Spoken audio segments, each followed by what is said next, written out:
Rising Los Angeles Lakers guard Austin Reaves will miss the start of the team's five-game road trip in Atlanta on Saturday due to right groin soreness, the Lakers announced Friday, according to NBA insider Mark Stein.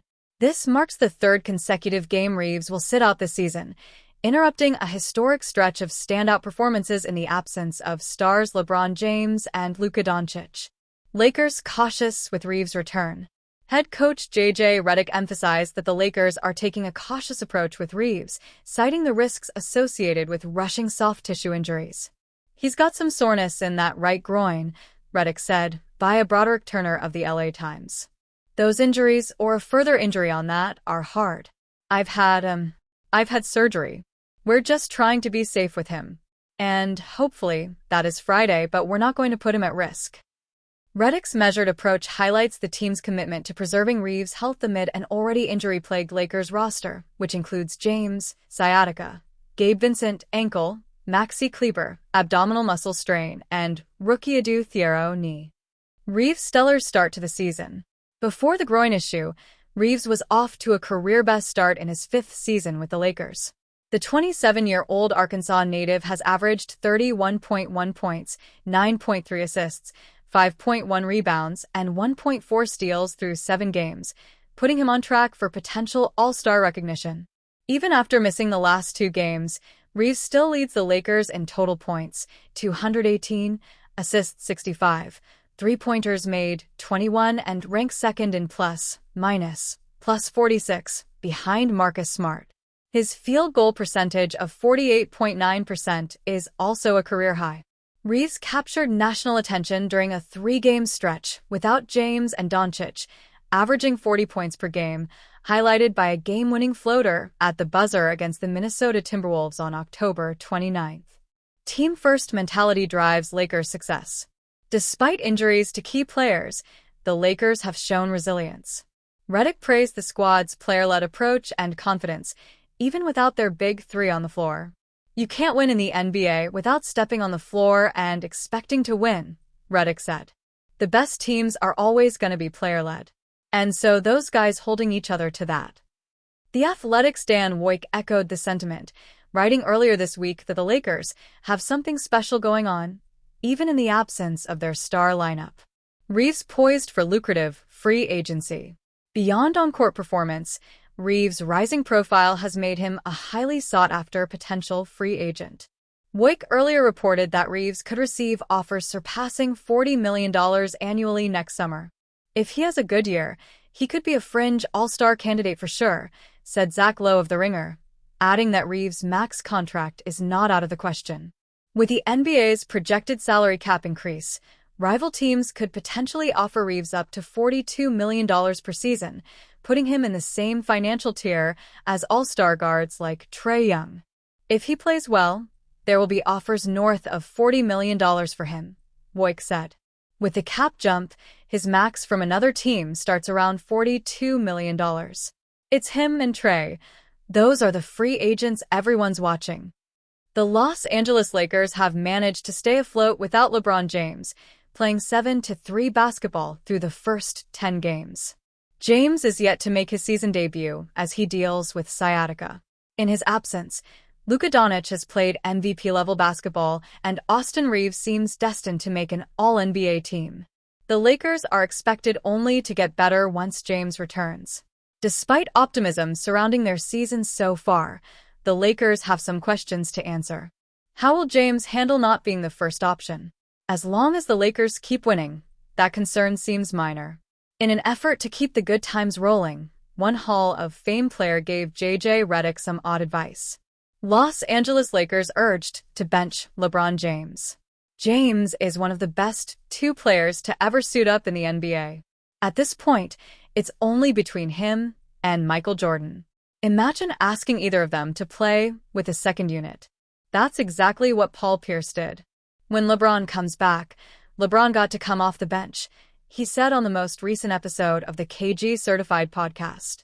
The way he wanted to work, he got to come off the bench. Pierce argued that James and Doncic can't share the floor and find success. When looking at last season's first-round exit, there's a case to be made. However, Their 15-8 record together suggests otherwise. Instead of you being out there with Luka, you take Luka out of the game, and now you run what Luka was doing, Pierce added.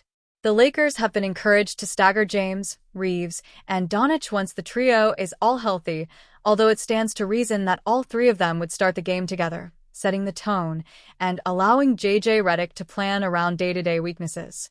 Paul Pierce and LeBron James have a feud. Pierce, clearly, is pushing an agenda. For whatever reason, he sees himself as a peer to James. Pierce was a great player, evidenced by his 10 All-Star appearances and his Finals MVP, but he is not on the same level as James. Only Jordan is. Pierce and James have a well-documented rivalry, and since his retirement in 2017, Pierce has taken to the media and podcast appearances to raise his reputation and tear down James. While Redick is unlikely to have James lead the second unit, minutes where all three of the Lakers' stars share the floor could be few and far between. It just won't be the way Pierce may have envisioned it, with James suddenly in the running for sixth man of the year. The Los Angeles Lakers have already undergone one of the most dramatic transformations in recent NBA memory. Trading Anthony Davis for Luka Doncic signaled a philosophical shift away from the power and defense identity that had defined the Lakers since 2020. Luka's arrival meant something different entirely. The offense would now run through elite playmaking, perimeter creation, pacing, and scoring versatility. The Lakers didn't wait long to reinforce that shift, either. By acquiring DeAndre Ayton, they doubled down on an offensive-minded frontcourt, leaning into touch, size, and scoring magnification rather than intimidation and interior dominance. But even with these bold moves, something still feels unfinished. The Lakers have added great offensive talent, yet they are missing the one thing championship teams need more than anything: reliable rim protection that holds up under playoff pressure. And that is where the next move comes into focus. If the Lakers are going to fully embrace the version of themselves they are building, Daniel Gafford is the overreaction trade they must target. Daniel Gafford is the missing defensive anchor for this new Lakers identity. DeAndre Ayton is not Anthony Davis. That's not a criticism, just a truth. Where Davis was defined by instinctive defensive rotations, overwhelming length, and an ability to erase mistakes no scheme could fully prevent, Ayton plays defense mostly by positioning and anticipation. He is reactive rather than imposing. He is mobile in switches, capable of playing up in coverage and comfortable closing defensive possessions with rebounds. But he does not change opposing drives. He does not deter slashers. Teams do not hesitate when they see him waiting at the rim. Daniel Gafford does. Gafford plays defense in a way that changes how opponents think, not just how they shoot. He challenges everything around the basket. He is one of the league's best vertical defenders, controlling space above the rim in a way that very few bigs do. On offense, he does not ask for touches, isolations, or post-ups. He screens, dives, finishes lobs, and clears space. He thrives next to creators who bend coverage, and the Lakers have two of the best in the world in LeBron James and Luka Doncic. Ayton gives the Lakers a center who can score and rebound. Gafford would give them a center who protects the paint and sets the tone physically. Together, they would form a rotation that lets the Lakers choose how they want to control a game, whether through finesse or force. And in the playoffs, the ability to dictate identity is everything. Austin Reeves has cemented himself as the Lakers' next star. While Luka and LeBron draw the headlines, Austin Reeves has quietly and steadily transformed into the soul of this version of the Lakers. What began as an undrafted player finding a role has evolved into something far more meaningful. Reeves has become the connective star, the player who smooths out possessions when Luka slows the pace or LeBron surveys matchups. He scores when the team needs a release valve. He initiates when defenses tilt. He reads leverage and rotates thoughtfully on defense. More importantly, Reeves has reached a level where his presence shapes how opponents defend the Lakers. They can no longer afford to hide non-defenders on him. They cannot sag off him on dribble handoffs. He has gained the respect of the scouting report in full, the kind where coaches pause film and tell their players, "Don't relax on him." This rise is what makes the Gafford trade urgent. Reeves can now legitimately be the third star in a championship lineup, not by narrative hype, but by the consistency of his production.